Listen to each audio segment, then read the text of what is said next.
Honorable members of the National Assembly here present,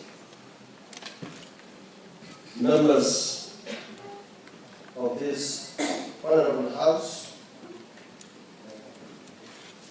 the representative of the Emir of Kano, Alhaji Ado Bayero, Allah ya kara wa sarki lafiya.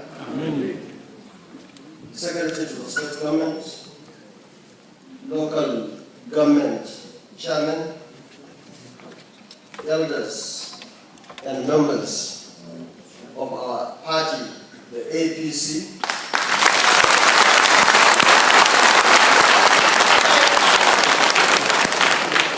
clerk and staff of this assembly, honorable commissioners, special advisors, distinguished invited guests, members of the press, ladies and gentlemen.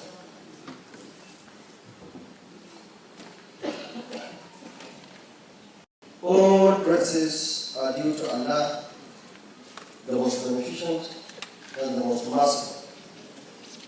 May the peace and blessings of Allah subhanahu wa ta'ala be upon our noble Prophet Muhammad sallallahu alaihi wasallam, his noble family and righteous companions. Mr. Speaker, let me begin by once again